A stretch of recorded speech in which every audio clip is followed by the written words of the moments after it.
Samsung की India में monopoly खत्म करने आ गया है Oppo with its brand new smartphone the Oppo Find N2 flip. वैसे आप हमारी मोनोपोली एकदम बरकरार रख सकते हो on YouTube by subscribing to our channel. अब ओप्पो का ये पहला फ्लिप फोन है and technically this is Samsung third, क्योंकि Samsung Galaxy flip, Samsung Galaxy Z flip 3 and Samsung Galaxy Z flip 4 तीन फ्लिप्स, चौथा जनरेशन सैमसंग लॉजिक। बट अगर नाम से देखा जाए तो इस फोन के नाम में है 4 वर्ड्स, इस फोन के नाम के अंदर है 5 वर्ड्स। आइडियल वर्ड काउंट कितना होना चाहिए आप हमें कमेंट में आगे बताओ। बट मोर इंपॉर्टेंटली इस कंपैरिजन के अंदर हम लोग थोड़ा डीप डाइव इन करेंगे, स्ट्रेंथ्स और वीकनेसेस आपको बताएंगे और फैसला करेंगे कि ये दोनों फोन्स किस क्राउड के लिए है।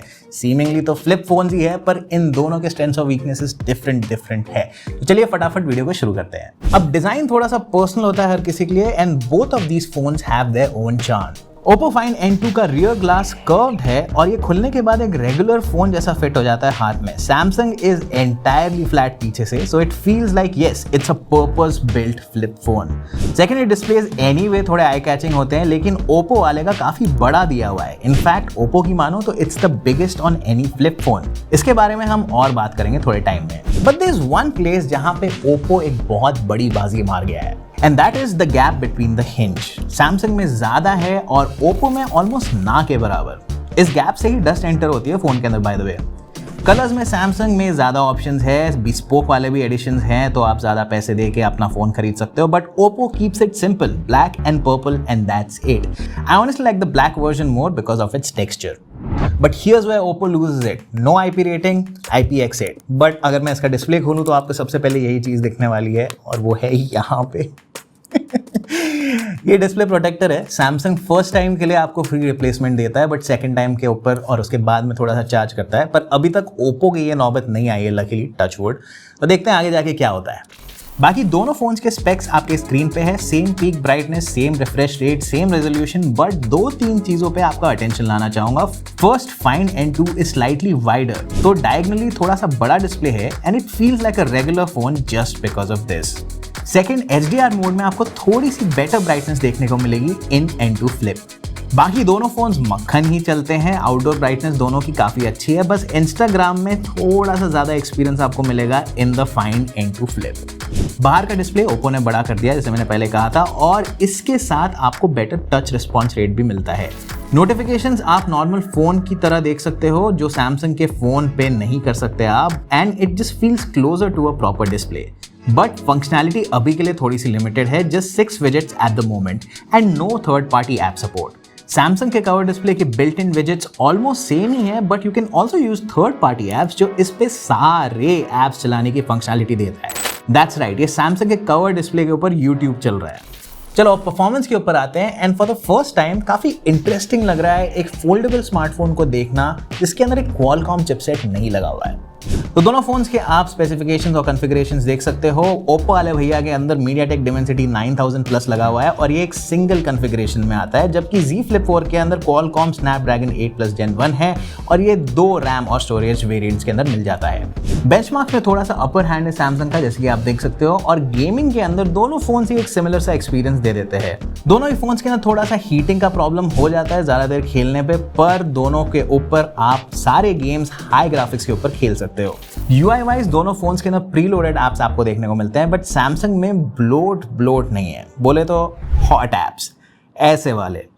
लकीली इनको डिसेबल करना थोड़ा सा आसान है, बट अदरवाइज दोनों के अंदर आपको Android 13 देखने को मिलता है and update wise both phones will get 4 major Android OS update. लेकिन भाई फ्लेक्स मोड सैमसंग का बेटर है, simply because you get a dedicated flex mode interface for every single app. इससे आप बेसिकली किसी भी ऐप को डिस्ट्रैक्शन फ्री यूज कर सकते हो अपने सेमी फोल्डेड स्टेट में। ओप्पो में जो फ्लेक्स फॉर्म मोड है काफी डिफरेंट, सिर्फ आपको कैमरा इंटरफेस में देखने को मिलेगा।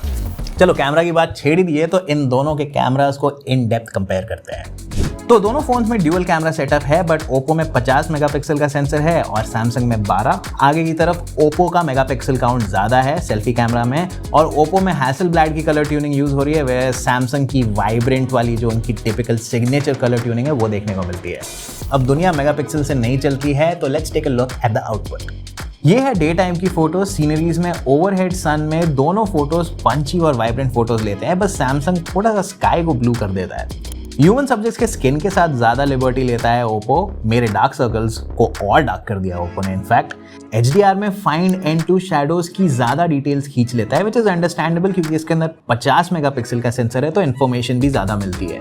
अल्ट्रा वाइड फुटेज में clearly Samsung is the winner. Wider field of view मिलता है और डिटेल्स भी ज्यादा मिलती है क्योंकि इसके अंदर 4 मेगापिक्सल ज्यादा है। नाइट टाइम में दोनों फोटोज ग्रेनी थे, बट कुछ केसेस में Z Flip 4 की ज्यादा फोटोज अच्छी आ रही थी in terms of overall exposure and details. Human subjects में कभी कभी N2 Flip फेस को ओवर एक्सपोज कर देता था। इंडोर शॉट्स में लेकिन काफी नेक एंड नेक टक्कर है दोनों फोन्स की, जैसा कि आप स्क्रीन पे देख सकते हो। लेकिन सेल्फी कैमरास में मेरी एक्सपेक्टेशंस फाइंड N2 Flip के साथ थोड़ी सी ज्यादा जुड़ी हुई थी because of the 32 megapixel sensor, but इसने थोड़ा सा डिसअपॉइंट कर दिया बिकॉज लो लाइट फोटोग्राफी के अंदर इतना ज्यादा कुछ खास आउटपुट देखने को नहीं मिल रहा था। डे टाइम सेल्फीज में Flip 4 स्काई को ब्लू कर देता है, टिपिकल सैमसंग, और फाइंड N2 Flip थोड़े से वार्म फोटोज लेता है, but actually I like them both because of separate reasons. अगर आप अभी तक हमारे साथ जुड़े हुए हो तो सब्सक्राइब बटन को दबा दो, उस बेल आइकॉन को दबा दो जिससे कि आपको हमारे सारे नए वीडियोस का नोटिफिकेशन मिलते रहे, और कमेंट्स में आगे बताओ कि आपको इन दोनों में से कौन सा फोन ज्यादा पसंद आ रहा है।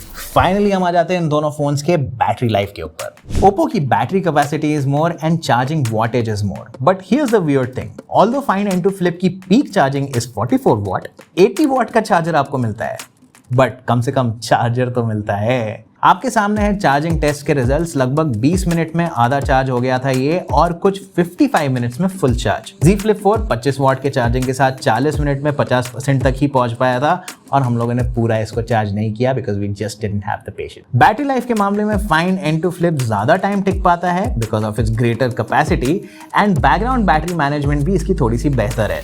तो हमारा क्या मानना है इन दोनों फ्लिप फोन्स के बारे में? ओप्पो ने 3 साल के बाद फाइनली एक सीरियस फ्लैगशिप लेवल स्मार्टफोन बनाया है, और भाई क्या ही बनाया है। इट मेक सेंस क्योंकि सैमसंग वहां पे अपने तीसरे जनरेशन ऑफ फोल्डेबल फ्लैगशिप्स बना रहा है, और ये ओप्पो का पहला है, तो वहां पे सैमसंग ट्रेंड सेटर रहा है, और यहाँ पे ओप्पो ने उसकी गलतियों को देख देख के वन अप करने की कोशिश की है।